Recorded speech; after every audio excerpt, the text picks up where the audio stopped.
عليكم ورحمة الله وبركاته. وردفتوتاف kabajamtoota YouTube akkam jirtu fayyaa keessanii bakkuma jirtanitti nageenyi rabbii isin biraa jiraatudha. Egaa akkuma beekamu YouTube arras gumii hojii harkaa kutaa tokko faarratti isinitti agarsiisee har'a kutaa lammaffaa yookiin isa xumuraa isinitti agarsiisuuf qabadheen dhufee jira ana waliin.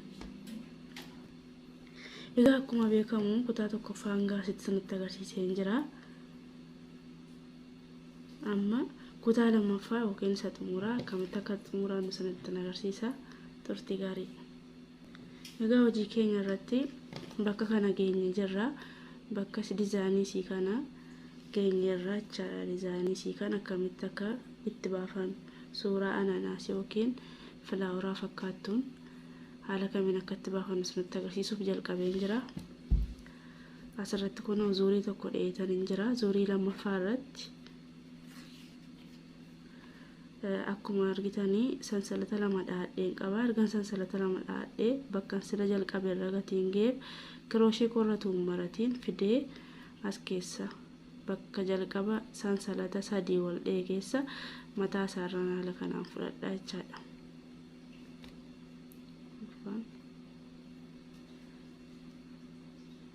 Ergan haala kanaan mataa isaarra fudhadhee fidee nama kana qabsiifadha. Sana booda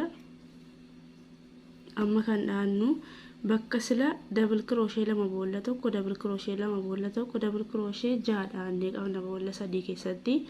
Amma kan nuti uummataa jirru kana jechaadha. Isa kana akkas gamaaf gamanaan bukkee lachaniin baafataa irraa jechaadha. Erga akkas goone amma tokko lama sadii sansalata sadii akka double crochet tokkotti fayyadamna saniin jedheera. Erga amma kana dhaanne bakka double crochet lama dhaanne kana keessa bakka lama dhaanne sana walakkaasaa tokkoof tokko gidduu double crochet 4 dhaanna jechaadha. Tokko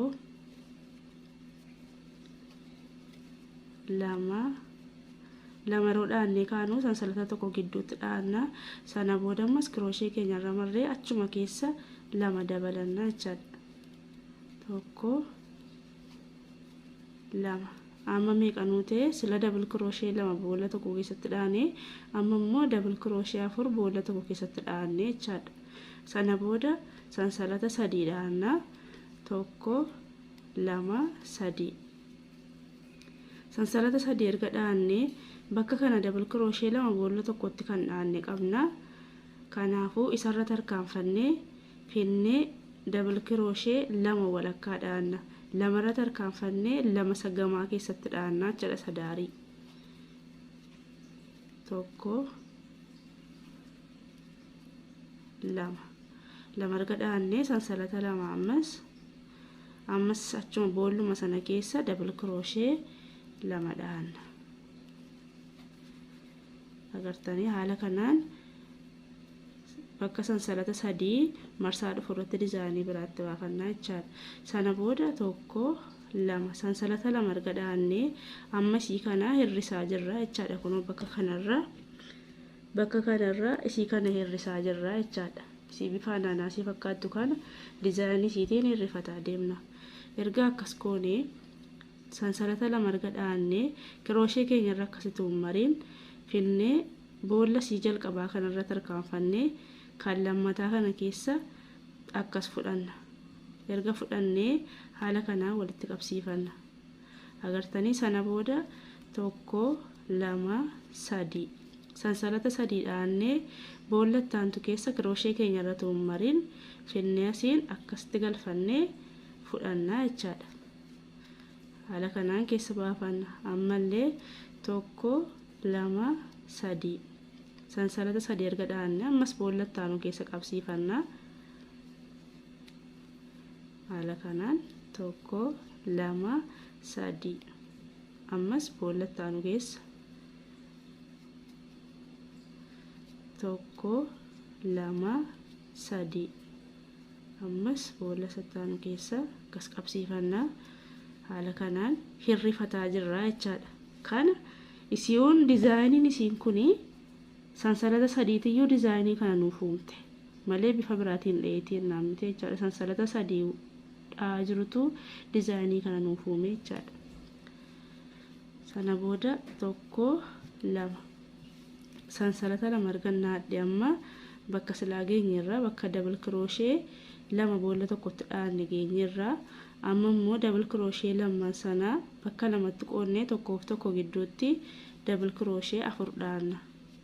Tokko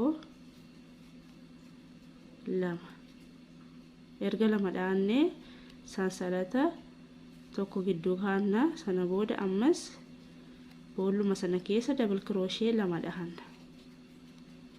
Agartanii as keessa meeqa ta'e afurii jechaadha. Sana booda tokko lama sadii sansalata sadii dhaanne erga sansalata sadii dhaanne sinitti mul'ata yaada. Kunoo bakka double crochet tokko boolla bakka double crochet lama boolla tokkotti dhaanne kanarra hin tarkaanfanna. Haala kanaan crochet keenyatti marree tarkaanfanna finnee isa asii isa dhumaa keessa double crochet afur akkasa jalqabaa kana dhaannaa jechaadha. Tokko lama sana booda ammas sansalata tokko ammas achuma keessa double crochet lama dhaanna. Agartanii haala kanaan ammallee tokko lama sansalata lama arga dhaannee crochet keenya irra tuummareen bifuma sila dhaanneen tokkoon kan irra tarkaanfannee hirrisaa irra waan ta'eef akkasitti dhaana. Lama sadii sansalata sadii dhee boolla tokko keessatti guduunfadha. Ammallee tokko lama sadii sansalata sadii dhee crochet koorra akkasin maruu fideen boolla taanu keessa akkas qabsiifadha jechaadha. Agartanii inshallah saniif gala hidhee yaada. Egaa hordoftoota koo fidee suurii kaadhetanii jira. Amma bakka sila sansalata dhaanne irratti bakka kana bakka sansalata sadii dhaanne dabarfanne irratti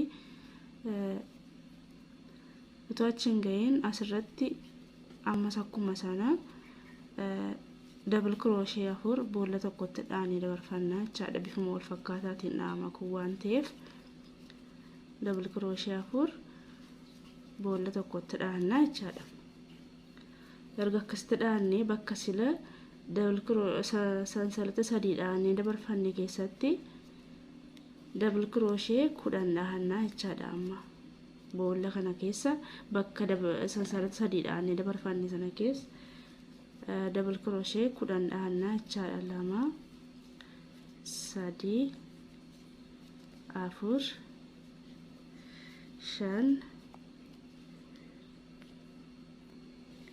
erga naala kanaan 10 naadhee sansalata lama naadha. Sana booda sansalata lama argannee kunoo bakki kun afur boolla tokkotti bakkannee ammallee afuruma bakka tokkotti naadha jechaadha. Lama walakkaadhaan lamaaf lama walakkaadhaan double crochet afur dhaadha jechaadha. Kun roga afurii akka nuu taasisuudhaafi.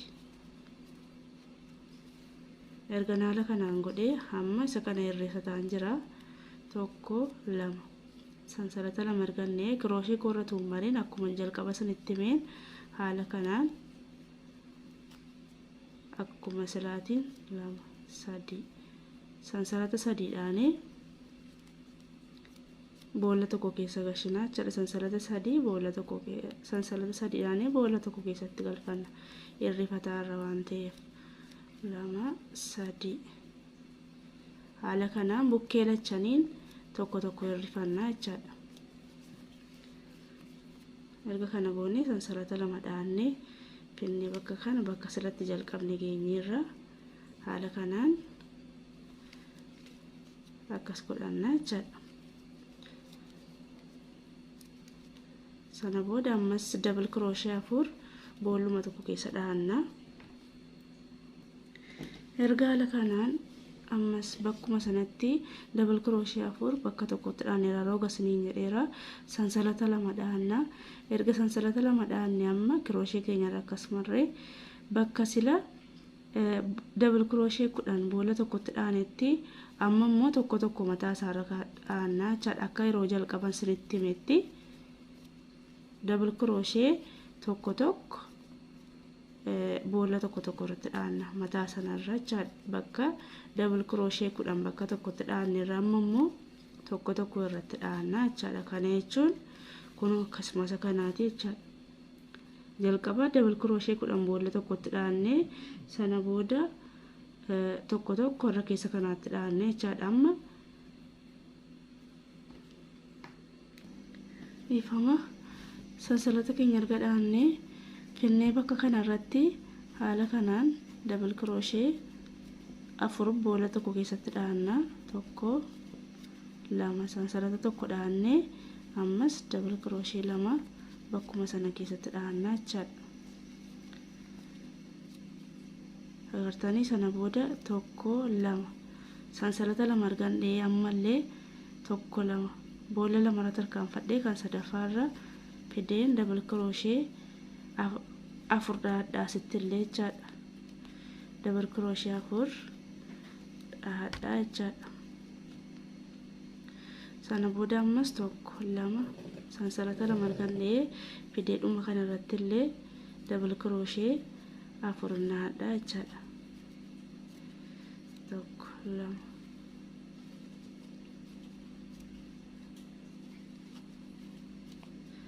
agartanii kana jechuun isa kana jechaadha.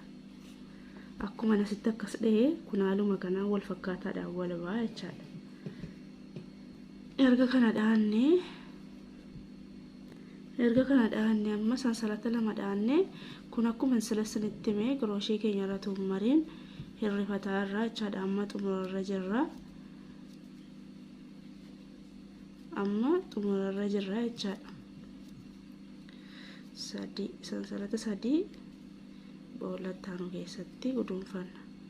Kun akkuma jalqaban sinitti hime waan ta'eef hojiin isaa wal fakkaataadha. Sana booda sansalata lama dhaanne finnee akkasitti bakka kana double crochet afur dhaanna. Double crochet afur yeroo dhaannu lama dhaannee kaanee sansalata tokko dhaannee deebisnee bakkuma sana keessatti lama dhaanna jechaadha. Sansalatatti gochuu hin dagannu. Ammallee bakka kana geera jalqaba kanarra double crochet afur dhaanna jechaadha. Haaluma kanaan egaa amma kanaan erga dhaanne dhoofti isaa bifa tokko waan ta'eef jennaan viidiyoo dheeressuun barbaanne amma isa kana hirrisee tokkorra gaadheera jechaadha. Isiidhuma amma asirratti akkas tokkoon dha'ee xumura. Kun xumura ta'a jechaadha. Sana booda sansalata lama dha'ee bakka sila afurun dheeratti amma safarumaan deema.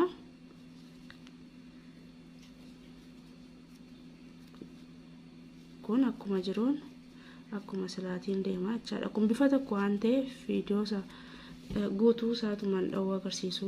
Viidiyoon dheerata malee hojiin isaa adda addummaa wayii hin qabu jechaadha. Bifuma tokko sansalata lama erga dhaannee ammas kun bakka kanarra double crochet afur boolla tokkotti dhaannee qabna. Ammas achuma irratti double crochet afur boolluma sana keessatti dhaannaa jechaadha. Sana booda bakka kanarratti amma sansalata lama dhaannee asirratti jalqaba kanarratti double crochet afur dhaanna. Double crochet afur jalqaba kanarratti dhaanna. Sansalata lama dhaannee kaanee finnee walakkaa kana keessa kunoo lamarra tarkaanfannee kan sadaffaatti double crochet afur ammas achumatti dhaanna. Kun bakka sila boolla tokko keessatti double crochet kudhan dhaanne irratti jechaadha. Bakka jalqaba sila boolla tokko keessa double crochet dhaanne irratti mataa isaarra double crochet afur boolla tokko sadii dhaanna jechaadha. Bakka sadii irratti haala kana nuuf ta'a. Haala kanaan nuuf ta'a jechaadha. Hojiin isaa baay'ee tokko salphaadha. Akkuma argitanii kanarratti gatii guddiseenee fi kanarratti beekamu ceesisanitti agarsiisuuf waan ta'eef haala kanaan walirraa barree dogongora qabullee walitti himnee wal qajeelfannee mana keenyatti miidhagfachuu hin dandeenya. Hojjannees illee maallaqa ittiin argachuu hin dandeenya. Viidiyoon kun yoo sanatti tole like share subscribe gochuun na jabeessa. Kanaasuma irratti xumura. Abbaan feetan kanaa olis guddifachuu hin dandeessu. Keessanitti guddifattan kanuma wal dabalaa deemuudha. Kanas jalqaba 10 dhaanne 20 gochuu hin dandeessu, 15 gochuu hin dandeessu. Asirraa akkasiniif guddatuuf jechaadha. Kanaaf amma kana walitti guddifachuu hin dandeenya. Garuu kun soofaa tokkoof gaara dheetanii yaada. Inni kun jechaadha. Kunillee irra bicuudha. Kun soofaa tokkoof gaara dhee yaada. Kan kanarra guddifachuu feetanis sin dandeessu siniin jedha. Viidiyoon kun yoo isinitti tole like share subscribe gochuun na jabeessa. Maatiin ta'a. Dogongoroon qabullee koomantiidhaan natti himaa nan qajeelfadha. Gaaffii qabdanis koomantiidhaan natti himaa siniin jedha. Hanga viidiyoo biraatiin walitti deebinutti turtii gaarii.